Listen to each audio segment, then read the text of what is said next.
Thanks for tuning in to another episode of Hashtag Dork, and thanks for watching this live recap stream on the YouTube. My name is Rich Keefe, joined as always by Rickon Von Dickon. That would be Davey Audio, Davey Eyeballs. It's Ryan Davey. Davey, how are you? I'm good. I'm actually speaking now. I can actually speak to you. I said on Twitter that I wasn't going to talk if something didn't happen this week, and it did. It did. It certainly did It happen. did. Yeah. We are also joined to round out the triumvirate that is Dem Thrones Boys. It's Scheim time, baby. What's up, Scheim? Dem Thrones Boys, the best Game of Thrones experience.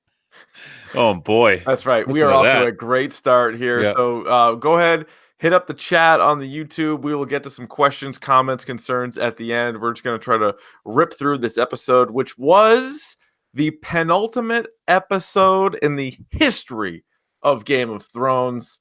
My immediate reaction, first thing, it's pretty predictable. It's something that I know, Davey, you and I have both been talking about for really a couple of seasons since we've been doing the podcast, is the idea of the Mad Queen was somewhat inevitable, but I still really liked it. I personally enjoyed the episode, and it got to like 20 minutes in, I'm like, shit, they might kind of lose me a little bit here. I'm not sure if I'm going to be on board, but I liked what they did. I thought Dany going crazy and just burning down the city was great stuff.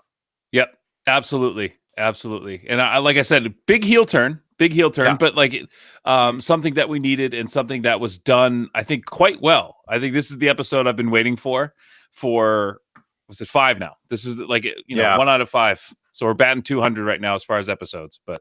Sean, what do you think of the Mad Queen? I thought it was nuts. I mean, for me, I know you guys had always talked about Daenerys going Mad Queen, but for me, I always thought that it was going to be more of a Cersei thing, and that's kind of what would lead us to Cersei's death. But like the huge heel turn that we get from Daenerys here is nuts, and I kind of loved it.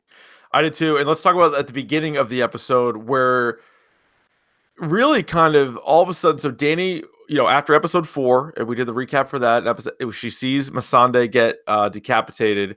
She returns back to her crew. She's upset. She's not eating all this stuff, but she basically figures out. And just when I had sort of started to think that maybe Dany is not one of the more intelligent characters, she starts to figure out, hey, I told you not to tell Sansa. You told Sansa. And I know that Sansa told Tyrion. And I know that Tyrion told Varys. And now I'm going to kill Varys. Like, all that stuff kind of came out. And you're like, wait a minute. Maybe Dany's kind of actually onto something here. You want to take this one, Scheimer? I'd love to. Yeah, she seems like she isn't as unclever as we thought she was. Like, she made that very obvious, I'm going to make Gendry a Lord move in the last episode, which we all was like, all right, everybody knows what you're doing. But then she goes, and as soon as Tyrion walks in the room, she knows exactly who betrayed her, how they betrayed her, and she seems to see it all.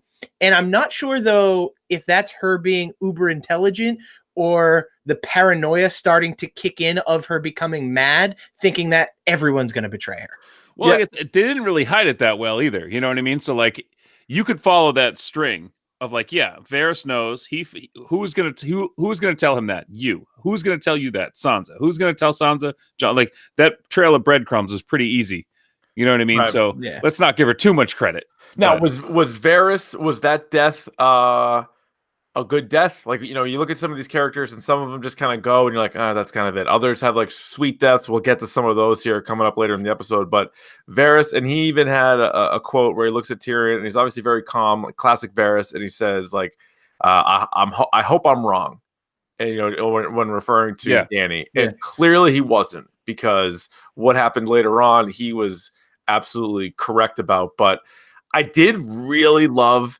So, like, he's getting executed, and you have an idea of how they're going to do it, and then the shot of Dany's dragon right above, like, her head was fucking awesome. I was wondering the whole time, I'm like, the dragon's coming, because the way they shot it, like, they were in, like, the very bottom of the screen, and, like, all this black space above them, and you're like, it's got to be coming. It's got to be coming. And I think one of the cool parts for me, I actually took notes this time instead of live tweeting it. So you're welcome, Twitter. One of the things I noticed was that when they burned Varys alive, he didn't scream. He like nothing. It was just silence. He took it like a fucking G is what happened. And I think that kind of speaks to him and his character. And I'm not sure if that's a play on like the whole thing where when he lost his penis, like he heard yelling in the flames when the magician threw it in the fire. But at the same time, like I thought it was really cool. Right. Oh, that's a good callback. That is a great callback, is right. Yeah. Absolutely. So how would you say Varys as a character, now that his book has been written, how do you think his arc was? To me, he was always one of the more intriguing characters. I really liked his arc.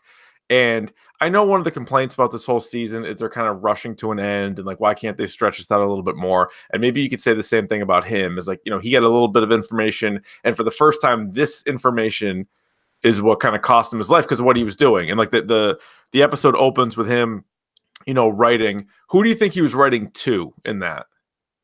Everyone. I think he was trying to send all like ravens everywhere, because you saw him writing several notes, and maybe some of them got off. Like maybe he got them to like Bravos and Pentos and Dorne, and maybe they got there. Good point. Yeah, we could. And maybe you next could even episode make out some of the words too. Yeah.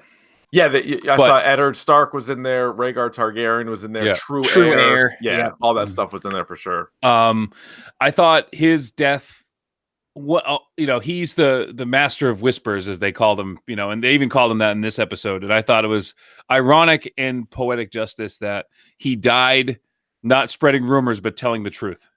Yeah. Like that, like, you know what I mean? Like he lived his whole life, like lying with like secrets. And like the one time he actually tells someone the truth, he dies. No, that's pretty good. I also really enjoyed how early in the episode, like how Dany Targaryen looked physically, like you could tell something was up with her. Mm-hmm. You know what I mean? Like they did a really good job there. Like her hair was all a mess. Like her face like looked so different than normal. And you were like, she's losing it. Mm-hmm. But as the episode was going on, you're like, all right, she's just helping them in battle, and like she hasn't snapped yet. You know what I mean? Like, because based on what happened the episode before, you thought there was a good chance that she could just start just right away, like immediately. And as you're watching, she's like, all right, they're just trying to win. Like they still need to go to war, but she hasn't lost her mind yet. What do you think made her completely snap? Like once they were going, because the bells were supposed to signify we give up. Like that's it. We could call our men back. Like they give up. Like the symbolic of the army dropping their swords, which I know Dany didn't see, but she heard the bells ringing and she was like, "Nah, I'm not going out that way." I think for her it was like she turned into a shark in the water. Like she smelled blood and like just immediately her eyes went red, and she's like, "We have them on the ropes. Missandei was taken from me by these people. I've lost Jorah. I've lost so much now.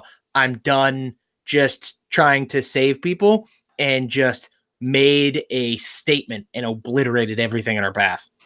And I think the scene with Jon where she asked him, like, is that all I am? Like, I'm just a queen to you. Like, we're not doing this. We're not like, we're not going to get married. We're not going to do this. So like, she's like, fine. And then after that, I mean, I was saying to my wife, when we were sitting on the couch, like everyone she trusts is gone.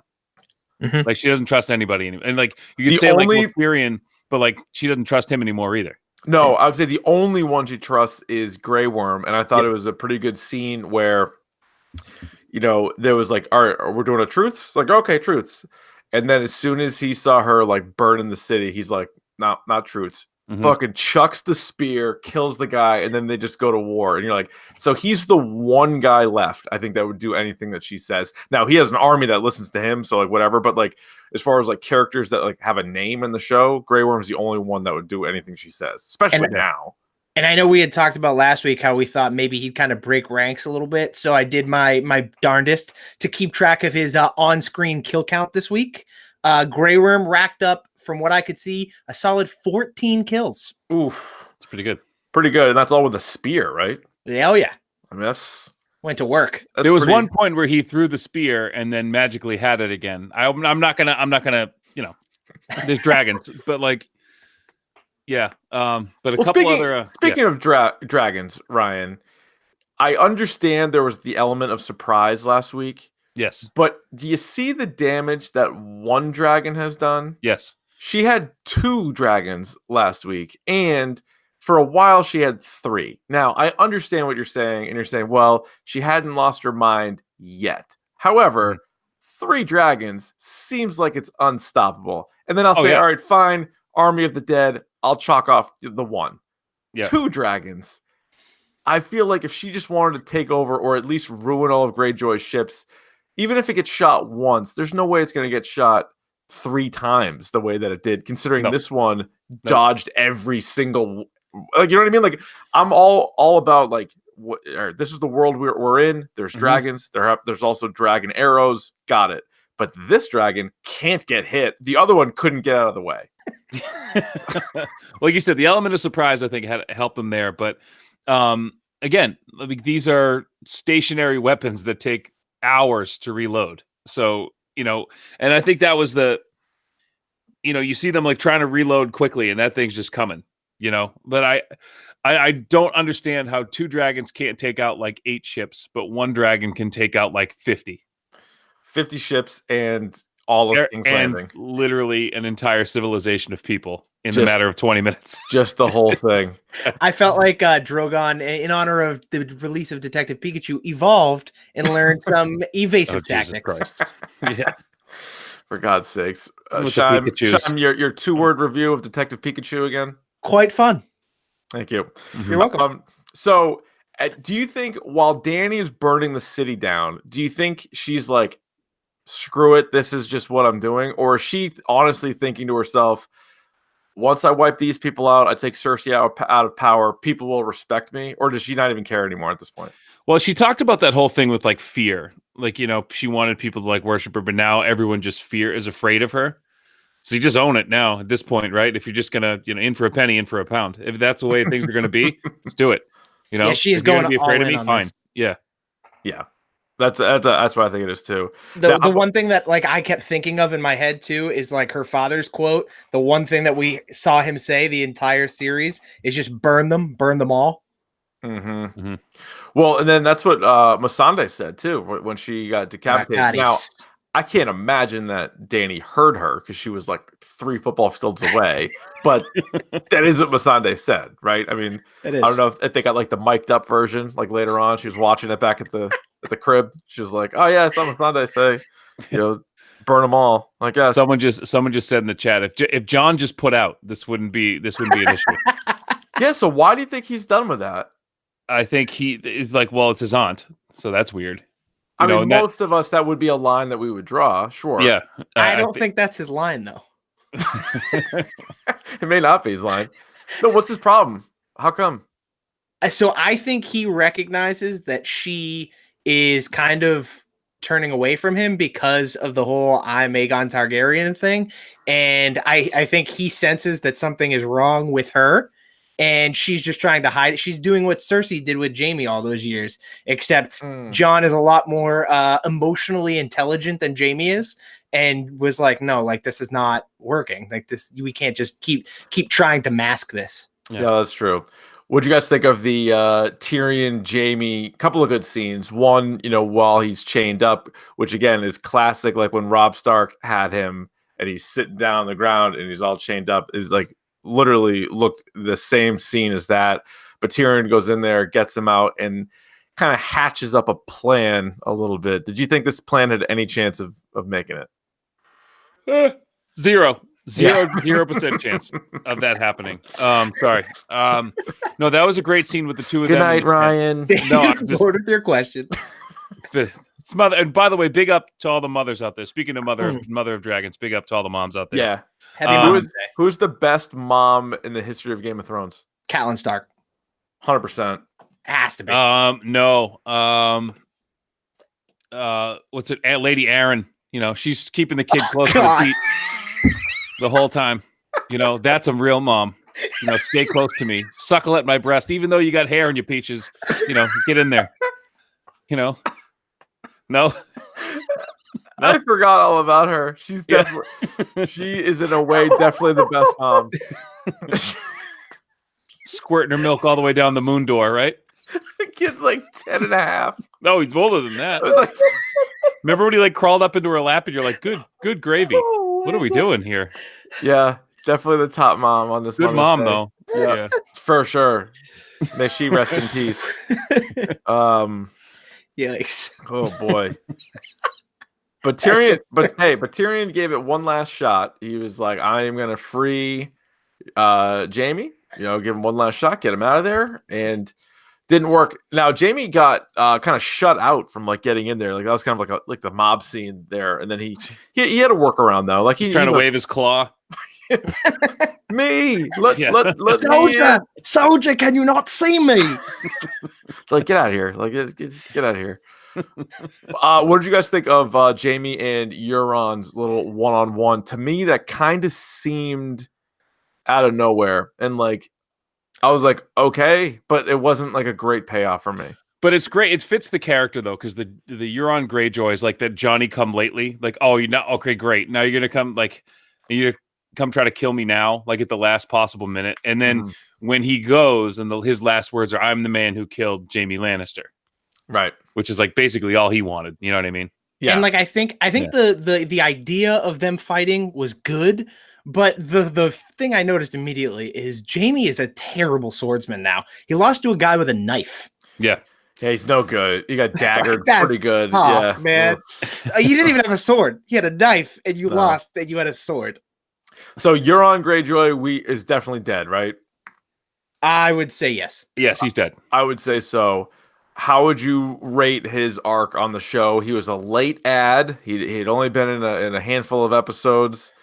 I think made a name for himself for sure. He killed a dragon. He made sweet love to Cersei. He captured Yara, which I guess nobody really cares about. Cool. Where is Yara? Are they coming back? They can come back. They could. They could come back. Yeah. All right. On a scale of 1 to 6 or 0 to 6, how impactful was Euron Greyjoy? I don't know, like a 3. Yeah, 3.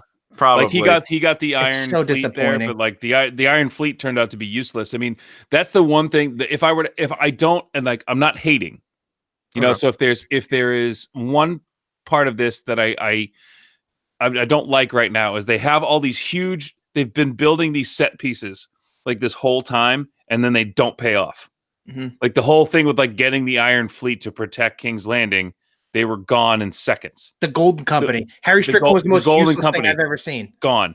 The generals with the Night King, gone. Like all of these things we've been building up for seasons just don't pay off, which is frustrating. It doesn't make it bad. It's just kind of frustrating for me. And I'm gonna be the total book nerd that you guys both know that I am, and I'm gonna tell you that in the books, Euron is this one-eyed with the eye patch who's supposed to have a second eye under the eye patch that controls people's minds. He has a horn that binds dragons that when you blow it, you die.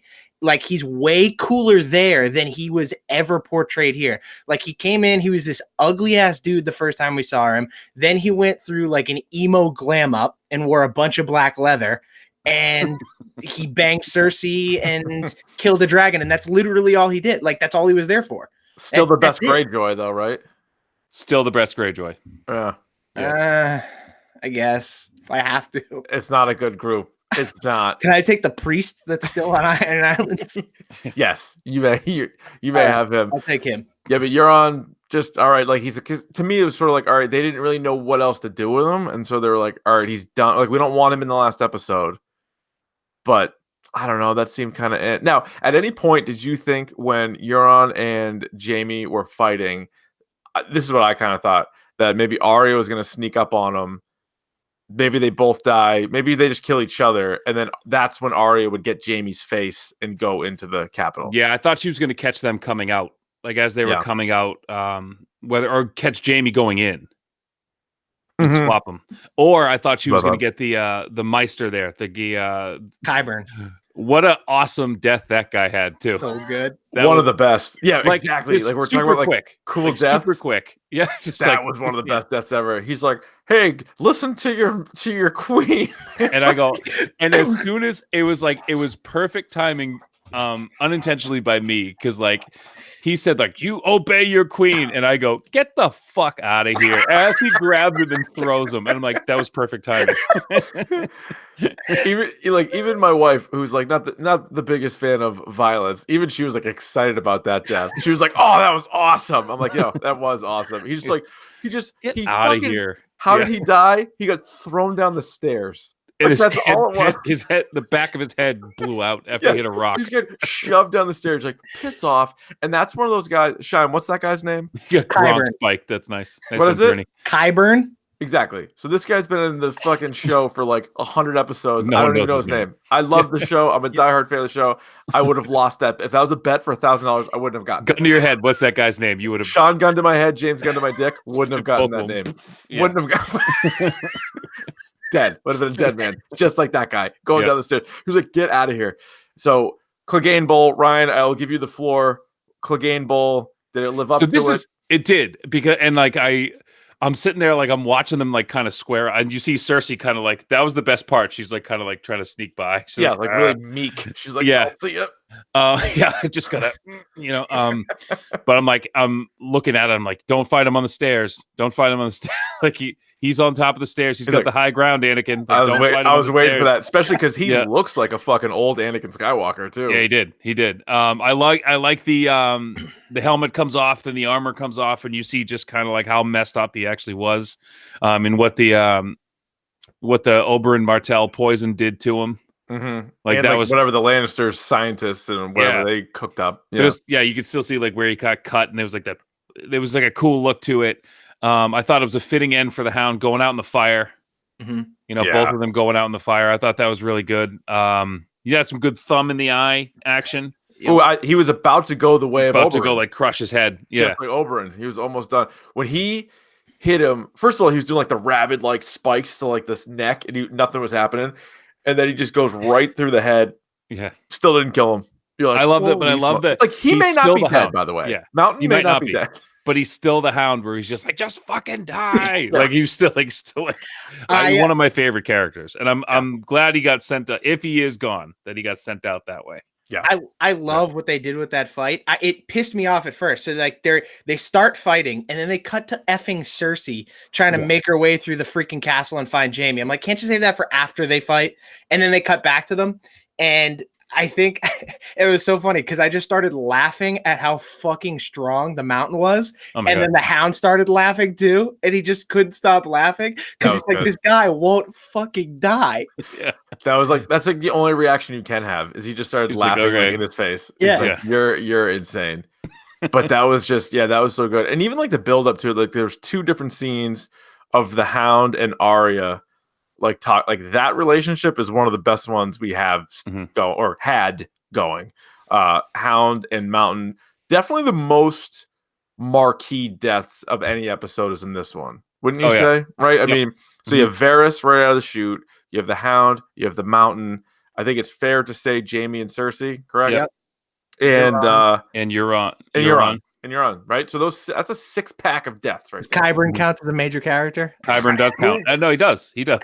Wait, remind me who that is again? The guy in the black robes. He might have had one of the coolest deaths. So you had a death via dragon. You had Jaime kill somebody. You had the Clegane Bowl, double KO. You got to KO. Really, the only way to go, I would say, is the double KO. The only way to go. Yep. But it's funny because this show. And like sometimes they are guilty of taking some of like the internet rumors and like theories and kind of applying it to the show. But between Mad Queen and Clegane Bowl, we'd been hearing about and hoping for it for like a couple of years now. And I think I would have been more disappointed had they not done it. Like had they tried to swerve either one of those. So the fact that they put them both in here, I think overall it's good. I have no complaints as far as those two things were concerned. No complaints. And if that, like you said, even if you know it's coming, that's got to pay off. It has to pay off some way.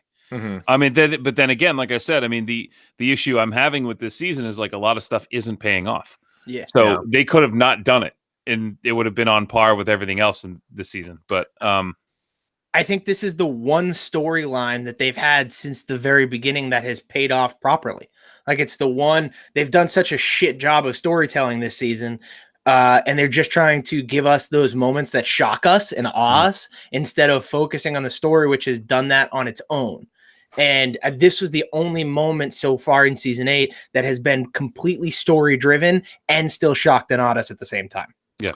What the fuck was with Arya and that horse? What does that mean at the end? The only death comes in a pale horse, right? Ooh, I like that. Yeah. So there's that, and the horse is kind of beat up. And someone mentioned it too, and I wanted to get back to the Clegane Bowl too, but there were these awesome cuts between like them fighting and then Arya just getting like the shit beat out of her by the city, like by the, you know what I mean? So it's getting like hit, like every time Sandor got hit, she would get hit with like rubble, and like it was like this when she was getting trampled by the people. Yeah, that was a really good scene, like going back and forth between the two. And like it also gave you the ground level experience of Dany torching everybody, like like you could see it from her. Who do you think was more disgusted with Dany, Jon Snow or Arya? Because those are the two that we really kind of like lived it through. I think Jon's disgusted with Dany. I think Arya's disgusted with Jon. Like Jon went along with this. Like Jon should have known that. You know, you should have known that this was going to happen. We told you this was going to happen. Yeah. And look what you did, basically. And I think what's going to boil down to is I think Arya is going to think Jon's partly responsible for this because he went along with it. And definitely Sansa and Bran. Or Bran, not so much, but Sansa's going to be like the hard I told you so. Isn't this leading up to Jon Snow is going to have to kill Dany, right? Well, her or Arya. It's going to have to be one of the two. And I thought it was really cool when she was one of the shots they had of her running through the city was right after she like woke up from getting knocked out from all the rubble and ash and stuff. And she's basically like all white. It literally looked like she was like almost like a White Walker. Like she was like the embodiment of death, just like running through these streets, trying to avoid it at all costs. Yeah. Yeah, that was definitely sick. That was really good. Now, she's got a concussion. She needs. Oh yeah, she's in the concussion protocol. She to go in the tent. Should be in the. Don't let her sleep. Somebody's got to wake her up on the hour. They got to get trainers on that right away. What if she's wearing sunglasses all next episode? You're like, what the fuck? She's like, I have a light sensitivity now, and this is my life. So get used to it. So Cersei and Jaime again. If you think throwing the one guy down the stairs is like the coolest death. Yep. Cersei and Jaime, I could honestly be talked into either way. Like on the one hand, they're together, they're underneath, the rubble's coming down because of the dragon. So you're like, all right, the dragons are like what take them down. But it's also not as like personal as if like Arya got to do it, or if Jon Snow got to do it, or I really thought Jaime was gonna kill Cersei at some point, some way, and that's obviously not what we got. No, he had her like by the back of the head in one moment when they were down, and then I'm like, he's gonna stab her. He's gonna take her, you know. But I think he knew, you know. I love the futility of him jumping on like this pile of rubble, like looking to see if there's like a hole that he get. Like, no, dude, that's blocked. We'll like, squeeze through this way. Come on. Yeah. Hey, help me. He should have been like, help me move these rocks. You're like, no, dude, we're not getting through there. I was actually really disappointed with how they died. Like, I felt like, so for me, like Dany storming the city, there's a dragon blowing all this fire around. And the first thing that popped into my head, like while she's standing up there in the castle, was like, I had Admiral Akbar yelling at me, it's a trap. And I'm just like, oh, like there's going to be a bunch of wildfire, like all her troops are going to die, something to that effect. And just nothing kept happening. And it's just, Cersei just got more and more scared. And it was like, well, what the fuck's the point of this? Like, she's just standing in this castle getting scared. And then she goes down, she finds Jaime, and then they just get crushed by a bunch of rubble. Like, I understand the symbolism of them going out together, which is great. Right. But at the same time, their death itself was facilitated by them being stupid. Like, it wasn't facilitated by plot or by person. It was just happenstance, which is just dumb. I don't like that. Although, and I don't think I do agree it was more happenstance, but wasn't it Tyrion that told them to go down there? It was. Yeah, he's like, well, he said there's going to be a staircase and just keep going until you get there. The boat was there. Go down there. The boat was there. But now he had no idea that Dany was going to. Actually, he may have had an idea, but like he wasn't planning on Dany ruining everything. And like they definitely made it clear, like, hey, like the bell rings. You don't do that, right? So who rang the bell? Was it Jaime? No, I think it's just like soldiers. You heard people. Yeah, you heard people yelling, "Ring the bell! Ring the bell!" Okay, but it wasn't because it wasn't on Cersei's command. No, because she was holding there for a while. You're like, what you doing up there? Like, you're not gonna do well. It was so frustrating. Yeah, the red creep has never fallen before. It won't fall today. The fucking dragon is burning everything to the effing ground, dude. Like, figure it out. Johnny, what's his name, is still like, no, they're inside now. All the scorpions are gone. And they're like, no, and they're all it's like the scorpions will shoot him. They're gone. The Iron Fleet they're gone too. He's like, but Euron, he killed a dragon. You're like, yeah, that's dead. great. He's also dead, by the way. But like that's just it's not happening. All right, where's Tyrion at right now? Because he was closer to the battle and to everything that was going on, and we didn't really get. I'm trying to think when like the last update on Tyrion was. He was walking kind of through the field, like he was walking through the battlefield. If I'm Tyrion right now, I run. I cut bait and I'm out. You know, if he goes back there, like she's gonna kill him. If he goes back in there, I don't think she's gonna kill him though, because like she said. Remember, she said, "You fail me. The next time you fail me will be the last time you fail me." I wouldn't walk in that room. He hasn't failed her though, and I think, I think he's fully out to try and basically fulfill what Varys had said. He's like, I hope to God I'm not wrong, but if I am wrong, well, then you'll know. And but I think him Jaime go. Like, would she get word back that she let Jaime go? Well, he's dead, so I don't think she really cares. Yeah, maybe not. But he still turned on her. He did. And it's funny because there was a scene in episode 2, maybe, where Danny was yelling at Tyrion, and Tyrion says to Jorah Mormont and Varys, he's like, I have a feeling that one of you guys will be wearing this at some point. Mm-hmm. No, not happening. Unless they do like a weekend at Bernie's where they like prop him up. It's Davos is still it's Varys. Here he is. Yeah, Davos is still alive. Davos is still going. He made eyes with Jon a few times during the battle. He's like, yeah, this isn't going great. He's like, this is not what we had in mind. Did you find yourself saying, speaking of that going on, not going great? I found myself in moments in this episode when the dragon is burning the streets where I was just like, stop. Like I was saying it I found myself like saying it out loud. Like, okay, enough. I actually, honestly, I kind of liked it. And I know it was like predictable for Danny to do this, but I still was like, if you're going to do it, don't half-ass it. You don't burn like a block and you're like, hey, see, this is what we're capable of. Like, you just go all out. Like, by the way, Cersei Lannister in the chat said it was the worst ending ever. Sorry, Cersei. I've been laughing here for the last like 5 minutes because I've been reading Cersei Lannister thinks the ending sucked. Thank you for coming back from the grave to tell us how bad it was, Cersei. I appreciate that. All right, so what? Cersei should have gone out better than this. Oh, 100%. She deserved. She deserved more. She deserved better by deserving worse. It's like I have never seen a show build up two villains to this point of pure dominance between Cersei and the Night King, and then completely let you down on how they die. Like, it is just the most anticlimactic deaths for these two behemoths I've ever seen. And I can't understand why. At the very least, Night King's death made Arya so much better. So, like, in wrestling, like, it got Arya over, whereas the Cersei death was just like... Did nothing. You got caught in an earthquake. Like...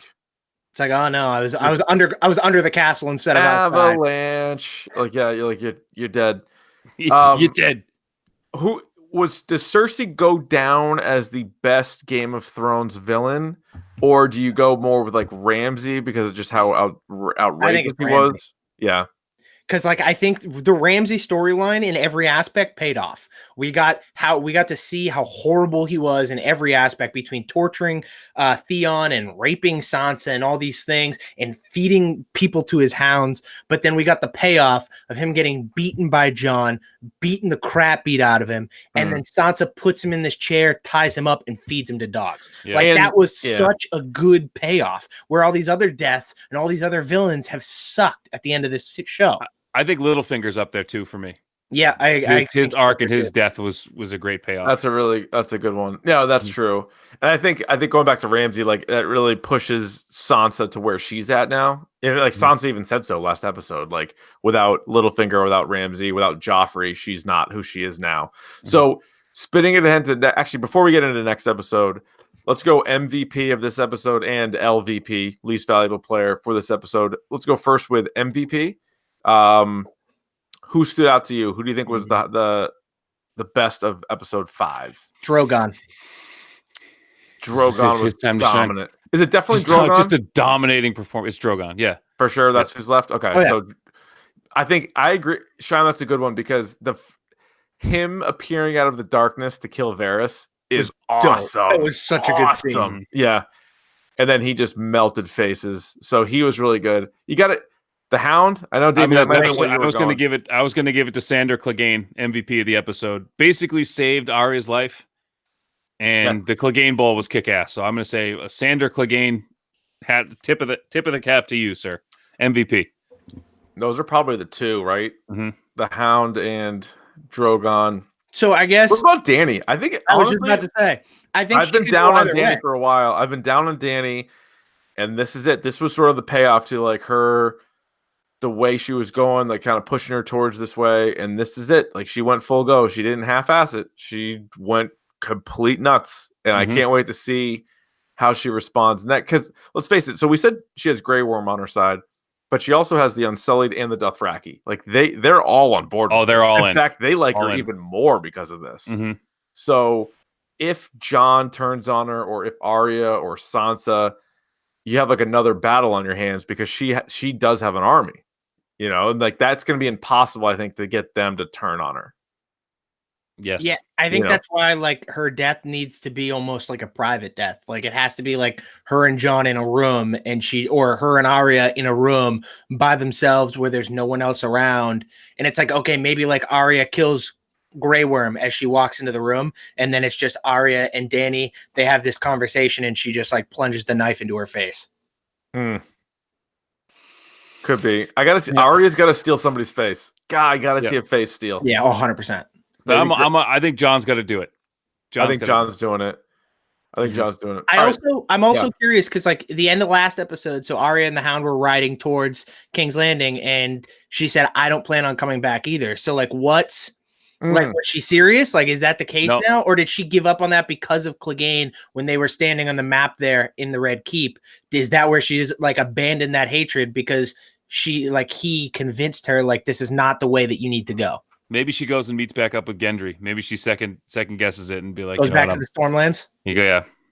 Maybe this isn't it. Unfortunately, there's going to be like no real payoff to like her and like the Faceless Men, because there's still some unfinished business there with like Jake and Hagar. And so I wonder, do you think next episode? So again, I think it's another one of these like 80-minute episodes. Do you think there's a chance it's like an hour? Sort of figure out, all right, what happens with Dany, who's on the throne, and then they like jump in time and like to sort of like let you like, all right, here's where everybody is now, and like they kind of age him up a little bit or something like that. Like I feel like, or do you think it just kind of ends? So it ends like Conan, where like Jon Snow's doing like the pose on like the throne, and it has like the scroll and like the voiceover. Yeah. And they're like, and that's when Arya like moved back up to Winterfell. It's another story, you know. No, yeah, it's just Sam. It's old Sam reading to his kids. He's like, and then this is what happened. And your Uncle Jon, for whom you are named, took the throne. God damn it! I want the Conan ending. That's what I want. If you guys don't know, if you don't know in the chat what I'm talking about, look at the end of Conan the Barbarian. Watch the end of that movie, just the end credits. You'll know exactly what I'm talking about. See, I think it's gonna be just. And I hope it's not this way, but I think just the way the writing has been this season, I think we're going to be let down by the ending. Like whatever we hope it is, I think it's going to be different. Cause like for me, I hope that it's going to be like whoever is going to take the throne. It's just like them walking to the throne, screen goes black. I'm done. Like I don't need to see you sit on it. I need insinuation. I need open end a little bit, but like have my answers, and that's it. And like I don't need a time jump. I don't need any of that shit. I just need to see the main people die that need to die. I need to see a clear pathway to who's the king, and just like insinuate it for me and end it. Let's circle back to least valuable player from the game. So we're gonna go co-champs Drogon and the Hound for MVP of the episode. The least valuable player would be, who are you going with? Man, it might be Euron. Yeah, thinking that too. I'm gonna go. Great. Tyrion, maybe Tyrion Lannister. Tyrion. The cleverest man in the world is not that clever anymore. He sucked. He got everyone killed. So he got Varys killed. Then he got his brother killed. You know, so he's like, what do you do? What is the point of you? What is it you say you do here? We need to figure out what your deal is. We're just gonna figure out what Chunky's deal is. He wasn't great either. I'm trying to think. Yeah, Tyrion. Still alive though. So here are the pieces that are still on the board. All right, first of all, Sansa not in the episode at all. Yep. I will say it. I will say it for the 1000th time. Dario Naharis not in the episode. Not at all. He's got a cut. So Varys sent ravens. He's not coming. He's not coming. So here's the bullshit with me. It's like Dario, especially, and I'll rant on this for a second, then we can move on. But Dany, clearly, the whole point is like nobody has her back. Nobody has her back. Nobody has her back. Dario Naharis would very much have her back and her front, if you catch what I'm saying. He already has. I think that they were so they didn't have the time to figure out like the Dario, Jon Snow, Dany triangle. And so they were like, let's not even bother. But like he's actually a very important part of this whole thing. Like he could have really helped her out. But anyway. Also, did we see Ilaria Sand and the last Sand Snake? Did we actually see them die, or they were just left to die? So the mom, all the daughters we know are dead, I believe. The mom, they put her in a jail and left her there. Yeah, right. Poison the daughter. I think it's insinuated that she's dead. Yeah, right. Because they specifically said in the last episode too that there's a new Prince of Dorne who supports Dany. So I don't think they care about the Sand Snakes anymore. But as far as major characters who are still alive that weren't in the episode would be Sansa, Brienne, Samwell, I mean, I guess Yara-ish. I don't know if she's a main character or not. Gendry, right? So they were not in the episode at all.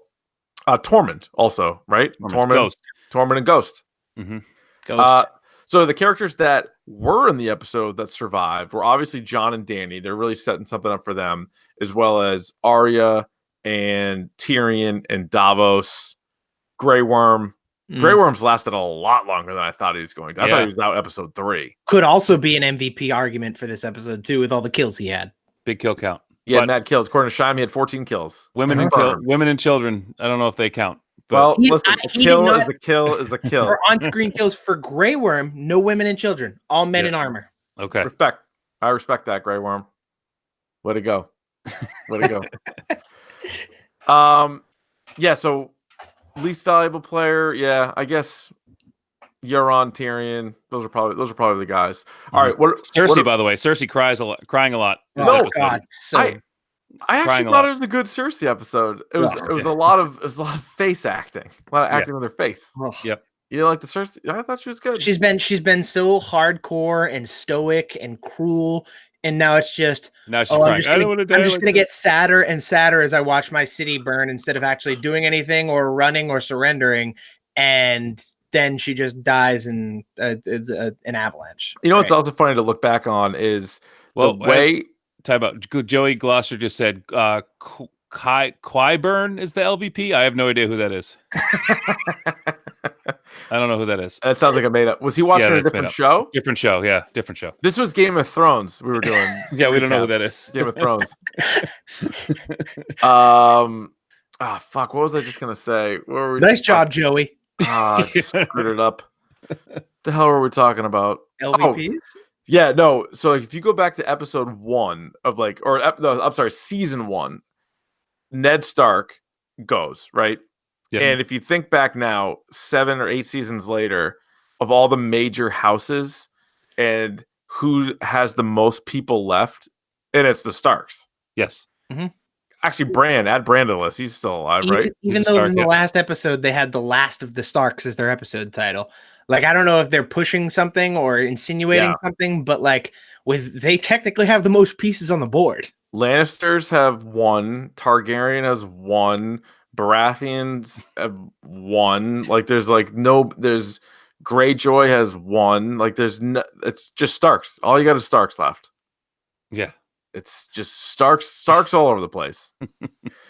Sorry. So what do we got for next week? We got. I have another LVP candidate before we move forward. Go ahead. My other LVP candidate, because it's been pissing me off all week, even before this episode, is Bovada for making odds saying that Bran is favored to win the Iron Throne. You're a bunch of morons. If that man sits on the throne, I'm gonna lose my shit. I'm done. I'd have a bad time. That's not a good ending. I don't want that to be the ending. Please don't let that be the ending. The other people said the Golden Company Oh, the worst. Good call. Useless. The good call. Useless. We're going to pay all this money for 20,000 men and no elephants, and they're all going to die without killing a single bird. Does Cersei win that battle if she had elephants? Yes. Maybe. 100%.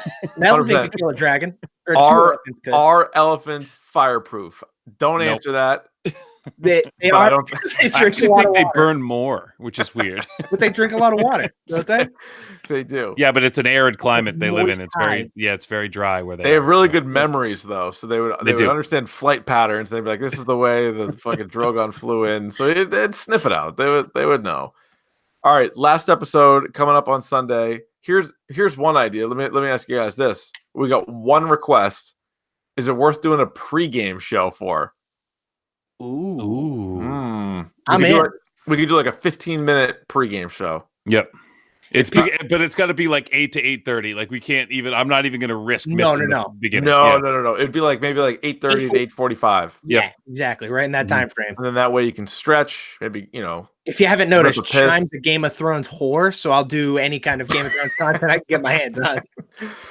All right, so the obvious stuff is going to have to be a confrontation between Jon and Dany. I think the way it's all setting up is obviously Jon on the throne, but I'm hoping they don't give us that. I would like a swerve there. I think that's too obvious. And this show, I've been saying it for years now, cannot have a happy ending. It wouldn't make sense. Nope, does not make sense. And George R.R. Martin even said that like he wants an ending that is bittersweet. It's like, okay, your heroes win, but at what cost? Mm-hmm. Also, there was like a lot of talk in the in between seasons after Jon and Dany boinked on the boat that their kid was obviously going to be like in power. But they, to this point, have made zero reference to her being pregnant. She hasn't made any kind of like, she hasn't like even like touched her stomach. She hasn't done anything on that front. Because pregnant women do that a lot. They let you know. Trust me. That's something I would not know being single. But no, but like, wouldn't that kind of come out of nowhere? I'm not saying they won't do that, but that would kind of come out of nowhere in the last episode. Yeah, it would. That would be like okay, fine. That's like fan service at that point. Yeah. Basically. Yeah. That's what I think. So, because that was one of, I think a lot of people had their unborn baby as like the leader to be on the throne at the end. Mm-hmm. What are your guys' picks now? Who do you have? Give me Jon. To go. Give me Sansa Stark. I think that's a good one. Although, like, I think we've all said the idea of her. Well, first of all, like King's Landing's not even a thing anymore. Yeah, right. Yeah, like that's the Iron Throne might not even be a thing. But so like, just who's in charge? I think Sansa has as good a chance as anybody.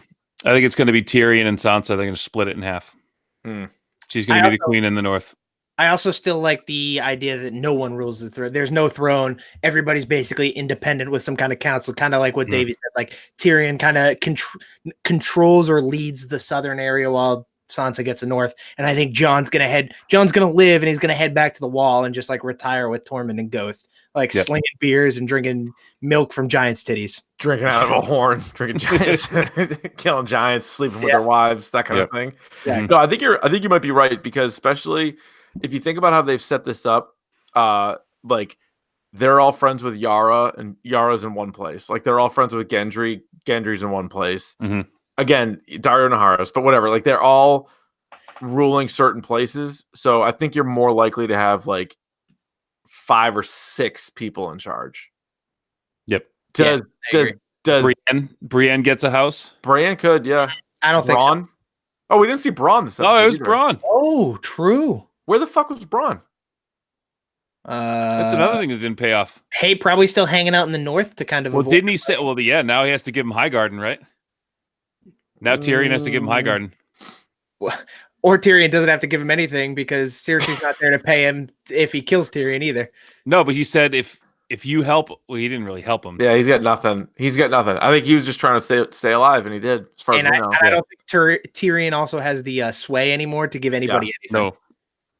All right, so prediction time, and maybe we will do a pregame. If we do a pregame, we'll tweet it out and we'll let you guys know when we're doing it. But does the following characters, yes or no, do they survive next episode?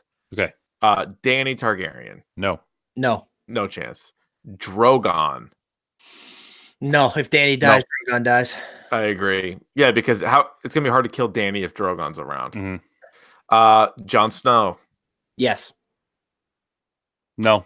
I say no. He's I'm a no on Snow. I like being alone. Lone Wolf. What about Ghost? I think Ghost definitely survives. Ghost lives for 50 years and dies peacefully. Davos. He's a good boy. Davos lives. Davos lives. Sansa. I think we all think she lives. She lives. Arya. I don't think she's making it. I'm gonna say yes.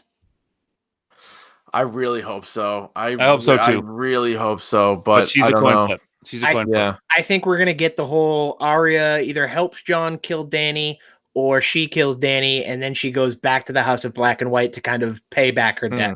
Yeah, I can see that. What about Bronn? We don't see him. Bronn's done. Yeah, I think he's just done. That sucks. Like, that's useless. What about Brienne? She makes it. Yeah, she might. Yeah, she might. Who else am I missing? That's most of the. Bran. Oh, fuck! Who cares? Keefe, you're doing a real disservice to the handicap. Sam and Gilly make it. Yes, because Sam's the one who tells the story. Yeah. It's not going to be a dream or anything, is it? No. Okay. All right. It's not the Tommy Westphal universe. But I like the idea of Gilly like flashing forward like a year, and Sam's got his son John on his lap, and he's telling him the story, about his friend, and that would be I could have written that, as a 15-year-old. That's a little juvenile, but a good ending nonetheless. From the chat, we got Hot Pie will be king. Hot Pie. I'm still convinced that Sir Pounce is alive and kicking somewhere, and he will take the Iron Throne. You guys get any final thoughts here on this episode or the season to this point? This is the episode that was promised. I'm glad it's finally here with one more to go. Oh, Scheim, do we have a title yet for this episode? Let me give you a double check. I don't think so. They didn't release it the last one until super late. Yeah, true. They've been really holding off because they don't want to spoil anything for anybody. Let me see here. Yes, the episode title is The Bells. Ooh, The Bells. That's a good name. Yeah. I didn't know if it was going to be The Last War, because remember they were like... Yeah, The Final War. Or whatever. Yeah. Yeah. The Bells. There you go. The Bells. Not a bad episode. Does Yara Greyjoy come back and take out Drogon? No. I don't think you see her next episode. I think she's done? I think she's done. All right. So this is actually a fair point from the chat here. Cersei and Jaime definitely dead, or is there a chance they're alive? They're dead. I'm gonna say they're dead. Like Jaime was dying anyway. Yeah. Before he went down there. Right. Yeah. You gotta suck the venom out. What? You didn't get bit by a snake. Trust me, you gotta suck the venom out. Anyway, yeah, I think they're dead. I really do. I was hoping that one guy says the episode title was Shit Sandwich. No, that can't be right. You can't write that. That's not real, is it? Wouldn't be shocked. It was actually just a 2-word review. I thought this one was good. I mean, listen, I know it's not perfect, but the expectations are so high. Like I enjoyed the episode. I thought. I think this was the best episode of the season, bar none. Oh, there you go. Not even that's close. A good take. I like that take. Yep. Not even close. Yep, not even close. That was good. Danny going cray. Danny going cray. I'm really curious to see how they're gonna tie up everything in the next episode. And I'm curious to see if they're gonna, because we know that there's supposed to be some kind of spin-off series. We're led to believe it's a prequel series, but like I feel like they're gonna do something that hints to it in some way. But I'm not really sure exactly how they do that. Or wasn't there some sort of prophecy, Scheim, we were talking about before about the something about King's Landing and having like the white ash or whatever? So actually, my buddy Corey had sent me like a Reddit post that showed Danny had a prophecy back in season 1 or I think it was season 2 now, actually, where she's at King's Landing and she walks in and it's covered in what we believed at the time was to be snow. Yes, I remember this now. She goes to the throne. She's about to touch it, but then she turns away. And so it was believed that we interpreted it that either Jon Snow or like the Night King would crush the Iron Throne. And the castle itself was like all in rubble and shams. Yes. And a Reddit post said something along the lines of, well, what if that's ash? And after seeing the way the ash was all over Arya and it looked like it was snowing, that's definitely what that is. I buy it more, especially when it comes to the television show. In the books, it explicitly says covered in snow. Okay. So that's kind of why I always was just like, oh, it's snow. But in regards to the television show, we know that they're two different entities at this point. Having split after like season 4, basically after the Red Wedding. And so I'm much more inclined to believe that it was in fact ash, and that it was just showing you that Dany doesn't care about the throne anymore. She's just out to destroy her enemies and win with fear. Awesome. All right. That was good. Dave, you got any final thoughts? I did have a final thought. Someone said something that I wanted to get in on, but now I can't.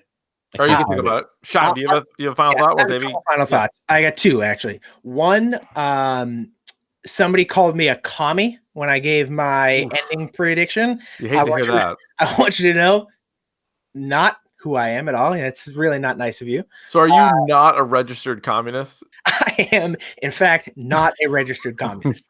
So we all know your politics, Scheim. Apparently everybody does.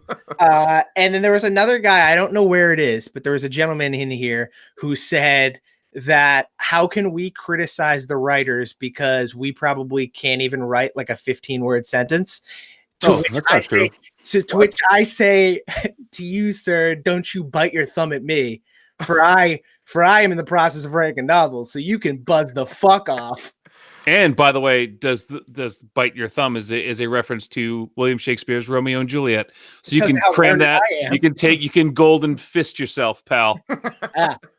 One of these. Fucking kingdom for a horse, you dumbass. I wrote a whole movie once. I wrote an entire film. You did. I wrote an entire film. I'm a screenwriter. There it is. So I'm an English teacher and a Latin teacher. What's up? What's up? I'm grading papers right now as we speak. Sucker. Jive turkey. Whoa. All right. Easy. Hey, guys. Sorry. Cross the line. All right. Jesus Christ. Sorry. Come on. No, I didn't. I called him a CS. I know. I heard it. No, I didn't call it. No. Would you call him a jive turkey? No. No. Yeah. Matt goes, that's just what a commie would say. Fuck off, Mac. Thanks again for this cup, though. David, did you get your final point? Did you circle back to that? No, watch Barry. There you go. There's my final point. I would say if you are watching on the YouTube, thank you very much. You can also check out our podcast where we talk about more than just Game of Thrones. #Dork, iTunes, everywhere else. You can just search hashtag Dork out there. We will be back next week for the final episode ever of Game of Thrones. We'll probably do a pregame show. We are definitely doing a postgame show around the same time as this. And then I think we're going to take a breather. And then the week after, we'll do a whole look back. I remember this season. I remember my final point now. Go ahead. So people are inevitably going to be disappointed with no matter what happens in this final episode. People are going to be pissed off about it. That's just how finales go.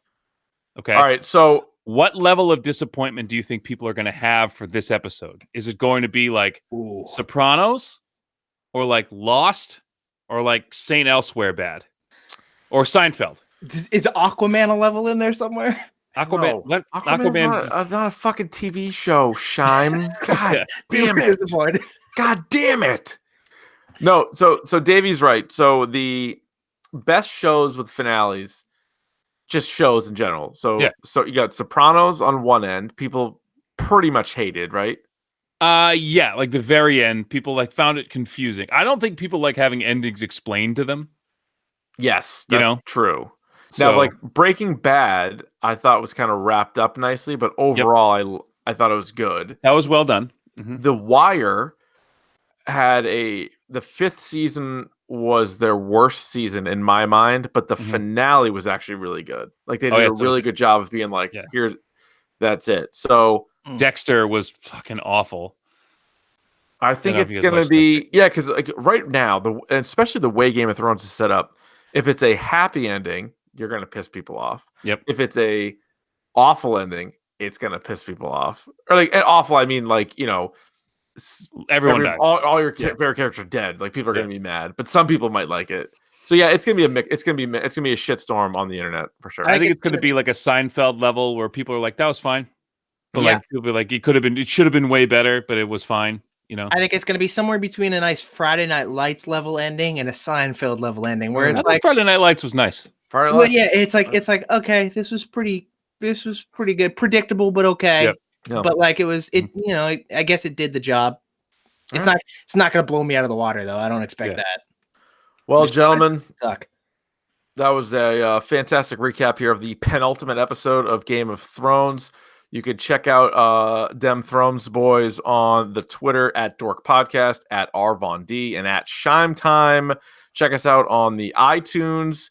Subscribe here on the YouTube channel. We're going to have more YouTube stuff going out, including next week's finale and the wrap-up. So thanks to Davey and Scheim. I'm Keefe. We will another perfect episode, and we'll talk to you next week.